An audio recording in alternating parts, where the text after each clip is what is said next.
I now request Shri Narendra Modi ji to give away his valuable message on this historic occasion. ఆ దివ్య సందేశాన్ని పూజ్యులు పెద్దలు వెంకయ్య నాయుడు గారు తెలుగులో అనువదిస్తారు. प्रिय मैना सदोरा, प्रिय मैना सोदारा, सोदारी, मानुसारा, नमस्कारम. प्रधानमंत्री की विजयादशमी शुभकांक्षालु. ప్రియమైన సోదరీమణులారా, మీ అందరికీ పవిత్రమైన విజయదశమి శుభాకాంక్షలని ప్రధాని గారు తెలియజేస్తున్నారు. आंध्र प्रदेश के राज्यपाल श्रीमान नरसिम्हन जी, राज्य के मुख्यमंत्री श्रीमान चंद्रबाबू जी, केंद्र में मंत्री परिषद के मेरे साथी श्रीमान वेंकैया नायडू जी, मंत्रिमंडल के मेरे साथी श्री अशोक गजपति राजू जी, सिंगापुर के minister for trade and industry mister S Eswaran, Tamil Nadu के राज्यपाल श्रीमान रोसैया जी, असम एवं नागालैंड के राज्यपाल श्रीमान पी.बी. आचार्य जी, तेलंगाना के मुख्यमंत्री श्रीमान के.सी. राव, सुप्रीम कोर्ट के न्यायाधीश जस्टिस एन.वी. रमणा जी, केंद्र में मंत्रिमंडल के मेरे साथी श्रीमान बंडारू दत्तात्रेय जी, केंद्र में मंत्रिमंडल के मेरे साथी श्रीमती निर्मला सीतारामन जी, जापान के state minister of economy, trade and industry mister Yosuke Takagi, केंद्र में मंत्रिमंडल के मेरे साथी श्रीमान वाई.एस. चौधरी, हैदराबाद हाईकोर्ट के कार्यवाहक मुख्य न्यायाधीश जस्टिस दिलीप भोसले जी, आज विजयादशमी के इस पावन पर्व पर और नवरात्रि की शक्ति उपासना के बाद आंध्र प्रदेश एक महत्वपूर्ण कदम उठा रहा है. నవరాత్రి ఉపవాసాలు పూర్తి చేసుకొని విజయదశమిలో ప్రవేశించిన ఈ సందర్భంగా ఆంధ్రప్రదేశ్ ఒక నూతన అధ్యాయంలో ప్రవేశిస్తూ ఉంది. आज आंध्र प्रदेश की राजधानी, जो राजधानी सदियों से अपनी एक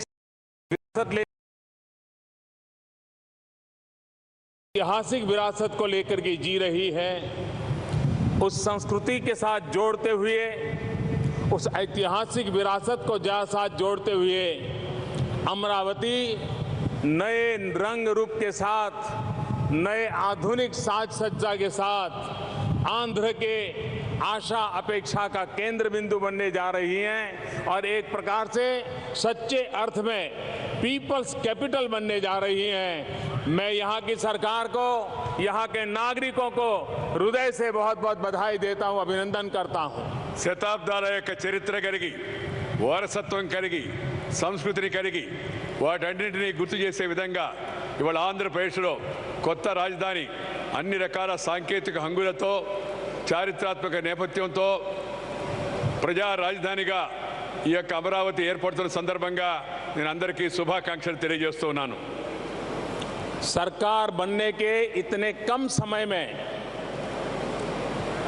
चंद्रबाबू ने जिस गति से इस काम को हाथ में लिया और इसको दुनिया में जो कुछ श्रेष्ठ है उसको समाहित करने का प्रयास किया, इसलिए मैं चंद्रबाबू जी को हृदय से बहुत बहुत अभिनंदन देता हूं.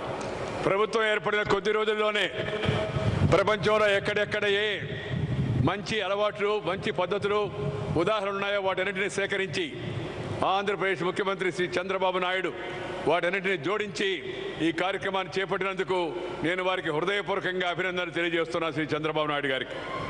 हमारा देश आजाद होने के बाद बहुत कम नए शहर बने हैं और उसके कारण भारत में नए शहर बनाना ये विषय उतनी मात्रा में लोगों में प्रचलित नहीं है कि आज के युग में जितनी मात्रा में होना चाहिए था. స్వాతంత్ర అనంతరం మన దేశంలో దురదృష్టవశాత్తు కొత్త నగరాల యొక్క సుందర నగరాల యొక్క నిర్మాణం అనుకున్నట్టుగా జరగలేదు. కానీ ఇవాళ ఆ అవసరం ఎంతో కూడా ఉంది. दुर्भाग्य से पिछले कुछ दशकों में हमारे देश में एक ऐसी सोच बनी कि अर्बनाइजेशन एक समस्या है और उसी के चलते हमने इस ग्रोथ सेंटर की तरफ अनदेखी की है. మన దేశంలో ఈ పట్టణీకరణ వైపు తగినంత మనం శ్రద్ధ తీసుకోలేదు. అందుకని ఇవాళ ఈ అస్తవ్యస్త పరిస్థితి ఏర్పడింది. आज समय की मांग है कि अर्बन डेवलपमेंट को हमने समस्या नहीं मानना चाहिए, उसे एक अपॉर्चुनिटी मानना चाहिए. ఈ పట్టణీకరణ ఒక సమస్యగా కాకుండా ఇది ఒక గొప్ప మహత్తర అవకాశంగా చేపట్టి పట్టణాల యొక్క అభివృద్ధి కార్యక్రమాన్ని చేపట్టవలసి ఉంది. और इसीलिए भारत सरकार ने दुनिया जिस प्रकार से बदलती रही है, जिस प्रकार से टेक्नोलॉजी का उपयोग हो रहा है, हमें एक आधुनिक शहरों की रचना की ओर जाना होगा और 100 स्मार्ट सिटी की दिशा में जाने का एक अहम कदम भारत सरकार ने उठाया है. ప్రపంచంలో ఏ విధంగా అయితే సాంకేతిక పరిజ్ఞానాన్ని ఉపయోగించి సుందర నగరాల వైపు దృష్టి సారిస్తున్నారో అదేవిధంగా భారతదేశంలో కూడా ఈ శాస్త్రీయ సాంకేతిక పరిజ్ఞానాన్ని ఉపయోగించి అత్యంత ఆధునికమైన యొక్క సుందరమైన యొక్క ఆకర్షణీయ నగరాలను 100 నగరాలను ఏర్పాటు చేయాలని భారత ప్రభుత్వం కూడా నిర్ణయించింది. और ये शहर इकोनॉमिक एक्टिविटी के भी सेंटर हो, आर्थिक ग्रोथ के भी वो इंजन बने. इस प्रकार के शहरों की एक रचना नए सिरे किसी करने की दिशा में हमारा प्रयास है. ఈ కొత్త నగరాల్లో ఒకవైపు సంపదను సృష్టించడము, మరొక వైపు ఆధునీకరించడము, ప్రజల యొక్క జీవనంలో మెరుగుదల తీసుకురావడం ఇది నా యొక్క ఉద్దేశం. और तब जाकर के ये नए आधुनिक शहर जिसमें आधुनिक से आधुनिक टेक्नोलॉजी का उपयोग हो, आधुनिक से आधुनिक ट्रांसपोर्टेशन हो, वॉक टू वर्क की योजना हो, ग्रीन हो, नो वेस्टेज वाला सिटी बने. వ్యర్థాలు ఉండకుండా మనం నడిచిపోయి పని చేసుకునేదానికి అవకాశం కలిగించే విధంగా వాహనాలు అవసరం లేకుండా అదేవిధంగా ఆధునిక హంగులు కూడా కలిసి అన్ని విధాల ప్రజలకు అందుబాటులో ఉండే నగరాలను మనం ఏర్పాటు చేసుకోవాల్సి ఉంది. వ్యర్థ పదార్థాలు ఎక్కువగా రాకుండా పరిశుభ్రతగా ఉండే నగరాలను మనం ఏర్పాటు చేసుకోవాల్సి ఉంది. मैं आशा करता हूं कि देश के अंदर अर्बन डेवलपमेंट की दिशा में जो नए कदम उठाए हैं उसमें अमरावती, आंध्र प्रदेश एक सीमा चिन्ह के रूप में मार्गदर्शक काम करेगा, ऐसा मुझे विश्वास है. ఈ దేశంలో పట్టణ అభివృద్ధి ఏదైతే వేగంగా ముందుకు వెళ్తుందో దాంట్లో ఆంధ్రప్రదేశ్ ఈ అమరావతి నగరం కూడా ఒక ముఖ్య భాగస్వామి దిక్సూచిగా ఉండాలని చెప్పని నేను ఆశిస్తూ ఉన్నాను. अभी जापान के मंत्री श्री बता रहे थे कि नया शहर कितना बनाना कितना कठिन होता है, उसका जापान को भली भांति अनुभव है. జపాన్ మంత్రి గారు ఇప్పుడే కొత్త నగరం ఏర్పాటు చేయడంలో ఎలాంటి సమస్యలు ఎదురవుతాయి, సవాళ్ళు ఎదురవుతాయని అనేక అనుభవాలు ఇప్పుడు చెప్పారు. मेरे जीवन में भी ऐसा अवसर आया जब 2001 में गुजरात में भयंकर भूकंप आया. उसके बाद मुझे गुजरात के मुख्यमंत्री का दायित्व आया. पूरा कच्छ जिला हमारा और अन्य जिलों के महत्वपूर्ण शहर एक प्रकार से ध्वस्त हो चुके थे. हमारे सामने बड़ी चुनौती थी उन सभी गांवों को, शहरों को खड़ा करना. నా జీవితంలో కూడా అలాంటి సవాలు అనుభవం ఎదురైంది. 2001లో భయంకరమైన భూకంపం కచ్లో గుజరాత్లో వచ్చినప్పుడు ఆ తర్వాత ముఖ్యమంత్రిగా బాధ్యత చేపట్టే బాధ్యత నాపై వచ్చింది. దాన్ని మొత్తం అంతా విధ్వంసం యొక్క ఆ ప్రాంతాన్ని అంతా తిరిగి పునర్నిర్మాణం చేయడం అవుతుందో అది ఒక పెద్ద సవాలుగా స్వీకరించడం జరిగింది. लेकिन जब पॉलिटिकल विल हो, जनता जनार्दन का समर्थन हो, स्पष्ट दृष्टि हो, तो सिद्धियां प्राप्त होके रहती हैं। और आज वो जिला हिंदुस्तान के फास्टेस्ट गति से आगे बढ़ने वाले जिलों में अपनी जगह बना रहा है। ఒక రాజకీయ దృఢ సంకల్పం ఉంటే, సత్సంకల్పం ఉంటే, ప్రజల యొక్క మద్దతు ఉంటే దేన్నైనా నెరవేర్చడానికి ఉదాహరణ, సజీవ ఉదాహరణ కచ్ జిల్లా. ఇవాళ దేశంలో, రాష్ట్రంలో అభివృద్ధి చెందిన జిల్లాల్లో ప్రముఖంగా పేర్కొనే విధంగా ఆ కచ్ జిల్లా తిరిగి పునర్నిర్మాణం చేయడం జరిగిందని సందర్భంగా మీ అందరికీ మనం చేస్తున్నాను. जब ये अमरावती का मुझे निमंत्रण मिला, मैंने बाबू को कहा था मैं जरूर आऊंगा, लेकिन जब मैंने अखबार में पढ़ा कि चंद्रबाबू तेलंगाना के मुख्यमंत्री के घर गए, जाकर के उन्होंने उनका निमंत्रण दिया, ये जब समाचार मेरे पास आए तब मेरी खुशियों का पार नहीं रहा था। और इसलिए मैं उनको विशेष बधाई देता हूं इस काम के लिए। ఈ యొక్క ఆంధ్రప్రదేశ్ యొక్క రాజధాని అమరావతికి శంకుస్థాపనకు రావాలని నాకు ఆహ్వానం ఇచ్చినప్పుడు నేను అంగీకరించాను. ఆ తర్వాత నాకు వార్తా ప్రసారాల ద్వారా సమాచారం తెలిసింది. శ్రీ చంద్రబాబు నాయుడు గారు తెలంగాణ ముఖ్యమంత్రి శ్రీ చంద్రశేఖరరావు గారి ఇంటికి వెళ్ళి స్వయంగా ఆహ్వానించాడని చెప్పారంటే నేను మనసులో ఎంతో సంతోషించాను. कुछ लोगों के राजनीतिक स्वार्थ के कारण विचार विमर्श की प्रक्रिया को पूर्ण किए बिना हड़बड़ में, जल्दबाजी में आंध्र और तेलंगाना विभाजन हुआ। రాజకీయ కారణాలతో సరైనటి యొక్క ఆలోచనలు చేయకుండా, పరిపక్వతతో భవిష్యత్తు గురించి ఆలోచించకుండా ఆ రోజు తొందరపాటుతో రాష్ట్ర విభజన ఆంధ్ర తెలంగాణగా ఏర్పాటు చేశారు నాటి పాలకులు. लेकिन इस सारी प्रक्रिया में जो निर्दोष लोगों को जान गंवानी पड़ी, संपत्ति का अपरंपार नुकसान हुआ, उसकी पीड़ा मुझे आज भी है। ఆ సందర్భంగా రెండు ప్రాంతాల్లో అమాయక జనం యొక్క ప్రాణాలు పోవడం, కొంత ఆస్తులు ధ్వంసం కావడం, అవన్నీ కూడా నా మనసును ఎంతో కలిచివేశాయి. अंग्रेजों ने कुछ ऐसी चीजें छोड़ करके गए कि उसके कारण आज भी हमारे देश में कभी न कभी कोई न कोई तनाव पैदा होता है। ఇంగ్లీష్ వాళ్ళు పోతూ పోతూ కొన్ని అలాంటి ఆలోచనలు వదిలిపెట్టిపోయారు. వాటి కారణంగా మన దేశంలో కూడా అప్పుడప్పుడు ఇలాంటి ఉద్రిక్తతలు, వైషమ్యాలు వస్తూ ఉన్నాయి, జరుగుతూ ఉన్నాయి. पिछली सरकार की कुछ ऐसा करके गई है कि जिसके कारण आंध्र और तेलंगाना के बीच हर हमेशा कोई न कोई तनाव के कारण बने रहते हैं। గత ప్రభుత్వం పోతూ పోతూ సమస్యలను పరిష్కరించకుండా జటిలం చేసిపోయింది. అందుకని అప్పుడప్పుడు ఆంధ్ర తెలంగాణ మధ్య సమస్యలు కూడా ఏర్పడుతూ ఉన్నాయి. लेकिन अब समय की मांग है कि हम आंध्र और तेलंगाना, चाहे आंध्र हो चाहे तेलंगाना हो, हमारी आत्मा तेलुगु है। ఆంధ్రప్రదేశ్ కానీ తెలంగాణ కానీ మన అందరి యొక్క ఆత్మ, తెలుగువారి అందరి యొక్క ఆత్మ ఒకటే, తెలుగువారి అందరూ ఒకటే, తెలుగువారి ఆత్మ ఒకటే. और इस तेलुगु आत्मा की दो भुजाएं हैं, एक तेलंगाना एक आंध्र, और दोनों इतनी प्रगति करें, दोनों एक दूसरे को इतने पूरक हो कि हिंदुस्तान की शान बढ़ाने में ये हमारी शक्ति बनी रहे। ఈ తెలంగాణ, ఈ ఆంధ్ర రెండు కూడా బుధంగా పనిచేస్తే భారతదేశాన్ని శక్తివంతంగా దేశంగా తయారు చేయాలనే ప్రయత్నం అవుతుందో అది కూడా సంకల్పం సిద్ధిస్తుందనే విశ్వాసం నాకుంది. मुझे विश्वास है कि भारत सरकार ने जो एक स्टार्टअप का अभियान चलाया है, उस स्टार्टअप का सबसे ज्यादा लाभ लेने की किसी की ताकत है तो इस धरती की है। ఈ కేంద్ర ప్రభుత్వం ఏతుందో ఇది కొత్తగా సాంకేతిక పరిజ్ఞానాన్ని పెంచేట స్టార్టప్ అనే కార్యక్రమాన్ని చేపట్టింది. దాన్ని బాగా శక్తివంతంగా చేపట్టగలిగే శక్తి, తాహత్తు ఎక్కడ ఉందంటే ఈ భూమి పైన ఉంది, ఈ తెలుగు గడ్డ పైన ఉందని ప్రధానమంత్రి గారు చెప్పారు. आंध्र के लाखों जवान दुनिया के अनेक देशों में प्रोफेशनल्स के नाते अपनी उत्तम जगह बनाई है।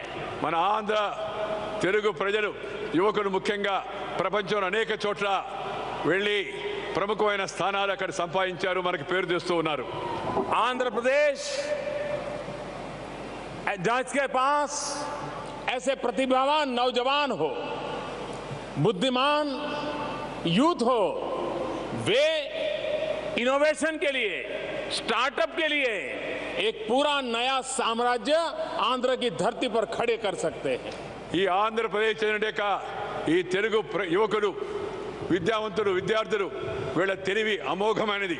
వీళ్ళందరూ కూడా చొరవ చూపించి ఈ స్టార్టప్ల విషయంలో మరింతగా శ్రద్ధ తీసుకుంటే ఇది ఒక నిశ్శబ్ద విప్లవంలాగా ఈ యొక్క ప్రక్రియ ప్రారంభమవుతుంది. దేశానికి రాష్ట్రానికి మేలు జరుగుతుంది. मुझे विश्वास है कि इसके द्वारा आने वाले दिनों में आंध्र एक नई आर्थिक क्रांति का नेतृत्व करेगा. నాకు పూర్తి విశ్వాసం ఉంది. రాబోయే రోజుల్లో ఒక నవ్య ఆర్థిక క్రాంతిని ఆంధ్రప్రదేశ్ సాధించి పెడుతుందనే విశ్వాసం నాకుంది. ये युवा केंद्रीय आर्थिक क्रांति होगी. యువకులపై ఆధారపడే ఆర్థిక వ్యవస్థ కేంద్రీకృత వ్యవస్థ రాబోతుంది. जिस देश के पास 800 मिलियन 65 साल से कम आयु की उम्र के नौजवान हो, वो देश नई आर्थिक शक्ति बन सकता है, नई आर्थिक क्रांति कर सकता है. ఏ దేశంలో అయితే 80 కోట్ల మంది ఈ యొక్క 25-40 సంవత్సరాల వయసు వాళ్ళు ఉన్నారో వాళ్ళు ప్రపంచంలో ఆర్థిక శక్తిగా ఎదిగేందుకు వాళ్ళు ముందుకు వెళ్తారనే విషయంలో ఏమాత్రం అనుమానం లేదు. और मुझे विश्वास है कि भले आंध्र और तेलंगाना अलग हुए हो, लेकिन दोनों में आगे बढ़ने की शक्ति है और दोनों एक दूसरे को पूरक बन करके आगे बढ़ने का प्रयास करेंगे. उतना ही दोनों प्रदेशों को लाभ होगा. ఆంధ్రప్రదేశ్ కానీ తెలంగాణ కానీ విడిపోయినప్పటికీ కూడా ఇద్దరు తమ తెలివితేటలను ఉపయోగించి భుజం కలిపి పనిచేస్తే ప్రపంచంలో శక్తివంతంగా ముందుకు వెళ్ళే అవకాశం ఉంది. ఆ విధంగా చేస్తారనే విశ్వాసం కూడా నాకుంది. जब अटल बिहारी वाजपेयी जी देश के प्रधानमंत्री थे, तभी देश में 3 नए राज्य बने थे. 3 राज्यों का विभाजन हुआ था, लेकिन कोई कटुता नहीं थी, कोई संघर्ष नहीं हुआ, कोई लहू नहीं बहे और बाद में भी कोई संकट पैदा नहीं हुआ. मुझे आंध्र और तेलंगाना के बीच में भी वही स्थिति लाने का प्रयास करना है. శ్రీమాన్ అటల్ బిహారీ వాజ్పేయి గారి హయాంలో దేశంలో ఆనాడు 3 కొత్త రాష్ట్రాల నిర్మాణం జరిగింది. ఎలాంటి వైషమ్యాలు కానీ విద్వేషాలు కానీ చెరలేకుండా ఆ 3 రాష్ట్రాలు ఏర్పడ్డాయి, ముందుకు వెళుతూ ఉన్నాయి. నాకు విశ్వాసం ఉంది అదేవిధంగా ఆంధ్రప్రదేశ్ తెలంగాణ రాష్ట్రాలు కూడా కలిసికట్టుగా అభివృద్ధి పదంలో ముందుకు వెళ్తాయని చెప్పిన విశ్వాసం నాకుంది.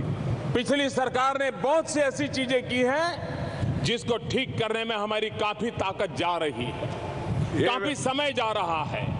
लेकिन मैं इन दोनों प्रदेशवासियों को विश्वास दिलाना चाहता हूं कि भारत सरकार हर प्रकार से आपके साथ रहेगी और हर संभव सहायता करती रहेगी. గతంలో ప్రభుత్వాలు చిన్నచూపు చూసే రాష్ట్రాలను, కానీ నేను మీకు హామీ ఇవ్వదలుచుకున్నాను.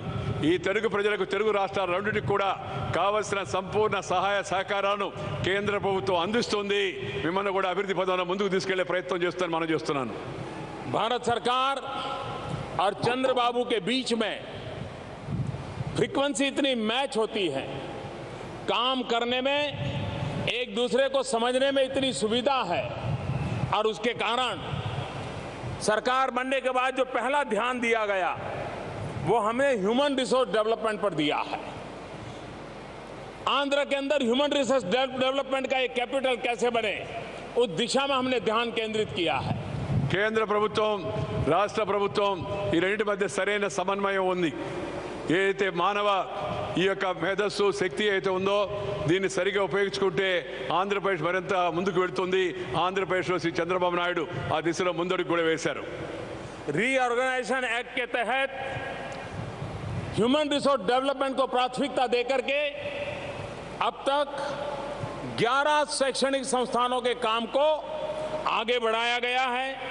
Indian institute of technology IIT, Indian institute of information technology, Indian institute of management, all India institute of medical science NIT, Indian institute of science education and research, central university, petroleum university, ये सारी इकाइयां इतने कम समय में खड़ी करने की दिशा में अहम कदम उठा लिए गए हैं. మానవ వనరుల యొక్క అభివృద్ధికి ఇక్కడ అపారమైన అవకాశం ఉందని గుర్తించి రాష్ట్ర విభజన సందర్భంగా ఏవైతే సంస్థల గురించి పేర్కొన్నారో ఆ సంస్థలన్నిటి కూడా అనతి కాలంలోనే వాటిని మంజూరు చేయడం జరిగింది, వాటిని ప్రారంభించడం జరిగింది.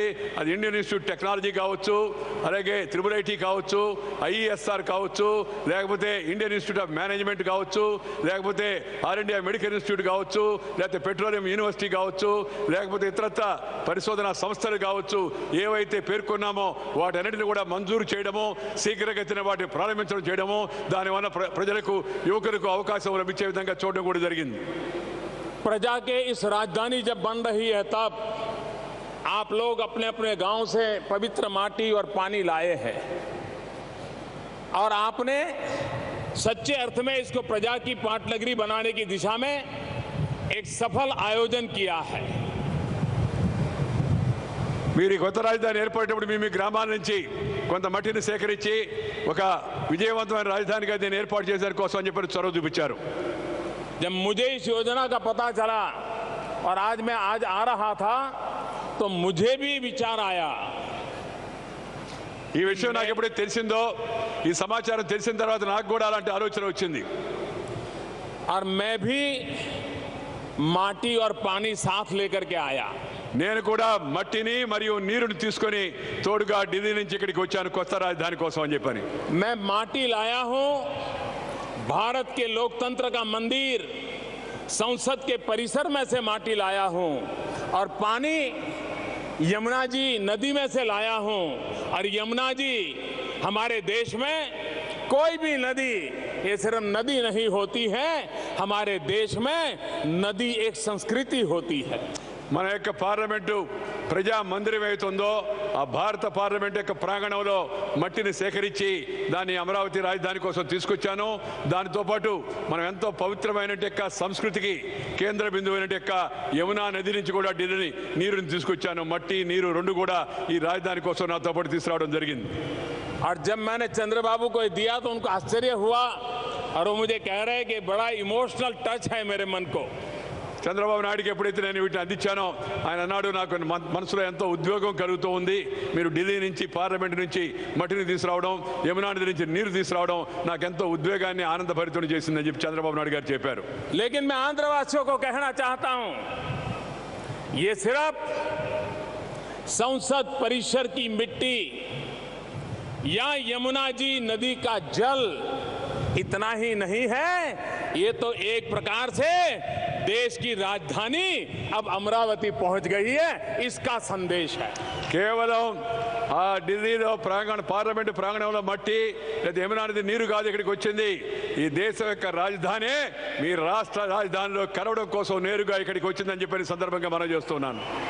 ये प्रतीक इस बात का संदेश लेकर के आया है, ये सिंबल में वो ताकत है, वो विश्वास देता है कि आंध्र के विकास की यात्रा में दिल्ली कंधे से कंधा मिला करके चलेगा, हर समय साथ रहेगा और नई ऊंचाइयों को पार करके रहेगा। ఇది కేవలం లాంఛనప్రాయంగా తెచ్చింది కాదు, దీని యొక్క సందేశం ఏంటంటే ఆంధ్రప్రదేశ్ యొక్క అభివృద్ధి పదంలో ప్రతి అడుగులో కూడా కేంద్రం రాష్ట్రంతో కలిసి భుజం భుజం కలిపి నడుస్తుంది, మీ అభివృద్ధికి అన్ని విధాలా ప్రోత్సహిస్తుందని చెప్పని ఇది సంకేతం అని చెప్పని మీ అందరికీ మనం చేస్తున్నాను। जिन लोगों को आंध्र और तेलंगाना का विभाजन करने के साथ एक हमेशा की समस्या के बीज बोने का इरादा रहा है, वे आज भी विष पैदा करने के लिए उसमें खाद डाल रहे हैं।